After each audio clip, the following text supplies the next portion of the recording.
मित्रों, ये तो आप सभी जानते ही हैं कि वनवास के दौरान 14 सालों तक भगवान राम की सेवा करने के लिए लक्ष्मण ने नींद का ही त्याग कर दिया था। लेकिन लक्ष्मण जी से जुड़ा एक रहस्य ऐसा भी है जिससे स्वयं श्री राम भी अनजान थे। और आज की इस वीडियो में मैं आपको उसी रहस्य के बारे में बताने वाला हूँ, इसलिए वीडियो को बिल्कुल भी स्किप मत कीजिएगा। नमस्कार और स्वागत है आप सभी का द डिवाइन टेल्स पर एक बार फिर। तो मित्रों, अगर मैं ये कहूं कि लक्ष्मण भगवान राम से भी बड़े योद्धा थे तो आपको ये सुनकर आश्चर्य नहीं होना चाहिए, क्योंकि त्याग के सामने लक्ष्मण ने राम को भी पीछे छोड़ दिया था। 14 सालों तक लक्ष्मण जी ने निद्रा देवी को ये कहकर मनाया था कि अगर एक पल भी उन्हें नींद आई तो उनके बड़े भाई की सेवा में विघ्न पड़ जाएगा, और वो ऐसा कदापि नहीं चाहते। तभी निद्रा देवी ने कहा था कि तुम्हारी जगह तुम्हारी पत्नी वहां अयोध्या में सोती रहेगी। इसके अलावा लक्ष्मण ने भूख का भी त्याग कर दिया था। इन 14 वर्षों के वनवास के दौरान उन्होंने कुछ नहीं खाया, यहाँ तक कि भगवान राम उन्हें रोज फल खाने को देते, लेकिन वो उन्हें नहीं खाते। और इस रहस्य से पर्दा तब उठा जब भगवान राम लंका जीतकर अयोध्या पहुंचे। भरी सभा में जब लंका विजय की कहानियां सुनाई जा रही थी, सब प्रभु राम के गुणों का बखान कर रहे थे। तभी गुरु वशिष्ठ ने कहा कि हे राम, आज मैं एक ऐसा रहस्य आपको बताने वाला हूँ जिसे सुनकर आप सभी आश्चर्यचकित हो जाएंगे, और हो सकता है कि प्रभु आपको इस पर यकीन ना हो। मित्रों, गुरु वशिष्ठ की ये बात बिल्कुल सत्य निकली।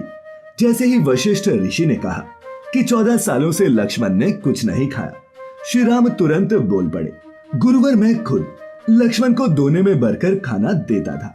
वो वहां कहीं आसपास भी पड़ा नहीं होता था, तो फिर मैं इसे सत्य कैसे मान लूं? मेरे मन में इसे लेकर शंका है। इस पर गुरु वशिष्ठ ने कहा, इस शंका का समाधान अब लक्ष्मण ही कर सकते हैं। तब लक्ष्मण जी ने बड़े ही आदर पूर्वक कहा कि भैया, आप जो भी खाना मुझे देते थे मैं उसे अपनी शक्ति के माध्यम से सीधा अयोध्या भेज देता। ये बात सुनकर श्री राम ने कहा, तो क्या वो खाना अब भी यहाँ रखा है? तब लक्ष्मण ने कहा, आप मेरे साथ चलिए, मैं आपको उस जगह ले चलता हूँ जहाँ मैं पिछले 14 वर्षों से ये खाना इकट्ठा कर रहा हूँ। जब श्री राम उस जगह पहुंचे जहाँ लक्ष्मण ने ये खाना रखा था, वहाँ वो देखकर आश्चर्यचकित हो गए, क्योंकि वहाँ दोने का ढेर लगा हुआ था। लेकिन जब उन्होंने उनकी गिनती की तो पता चला कि 14 सालों के हिसाब से इसमें 4 दोने कम हैं। इसके बाद प्रभु श्री राम ने पूछा कि वो 4 दोने कहाँ गए और क्या 4 दिनों का खाना तुमने खाया है? तब लक्ष्मण ने बताया कि भैया, जिन 4 दिनों के खाने का प्रश्न आप पूछ रहे हैं उसकी कहानी अपने वनगमन से शुरू होती है। जब आपने वन के लिए प्रस्थान किया तो उस दिन आपने कुछ नहीं खाया और न ही मुझे दिया। इसके बाद जब हमारे पिता राजा दशरथ की मृत्यु का समाचार मिला तो उस दिन भी आपने कुछ नहीं खाया।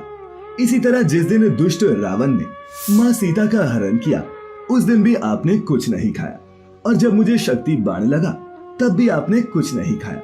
इसीलिए इस ढेर में 4 दोने कम हैं। मित्रों, लक्ष्मण के ये उत्तर सुनकर भगवान राम निरुत्तर हो गए।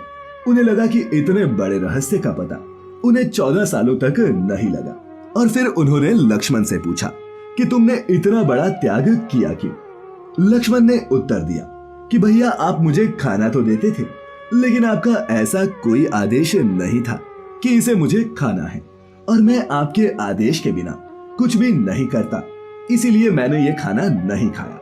और तो और आप ये तो जानते ही हैं कि मेघनाद को सिर्फ वही मार सकता था जिसने 14 सालों तक कुछ न खाया हो और न ही किसी स्त्री का चेहरा देखा हो। मैं माँ सीता के भी बस चरण ही देखता था, और इसी कारण मैं मायावी मेघनाद को मार पाया था। मित्रों, वीडियो की शुरुआत में हमने आपको बताया था कि लक्ष्मण श्री राम से भी बड़े योद्धा थे, और ऐसा हमने नहीं बल्कि स्वयं श्री राम ने कहा था। दरअसल जब विभीषण श्री राम की शरण में पहुंचा तो हनुमान और सुग्रीव ने कहा कि हो सकता है कि ये गुप्तचर बनकर आया हो, इसीलिए हमें सावधान रहना चाहिए।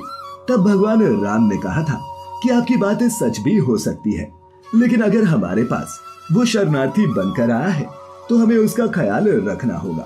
आप इन गुप्तचरों और असुरों की चिंता न करें। संसार में जितने भी राक्षस हैं उन्हें लक्ष्मण सिर्फ एक क्षण में खत्म कर सकते हैं। तभी तो कहते हैं कि भगवान राम सी मर्यादा और लक्ष्मण सा त्याग हर किसी के अंदर नहीं हो सकता। तो मित्रों, आज की इस प्रस्तुति में इतना ही। आपको ये वीडियो पसंद आई हो तो इसे अपने मित्रों और रिश्तेदारों के साथ साझा अवश्य करें और ऐसी सभी धार्मिक और आध्यात्मिक जानकारियों के लिए जुड़े रहें द डिवाइन टेल्स परिवार के साथ। तो मित्रों, फिलहाल आज के लिए बस इतना ही। अब इजाजत दें। आपका बहुत बहुत शुक्रिया।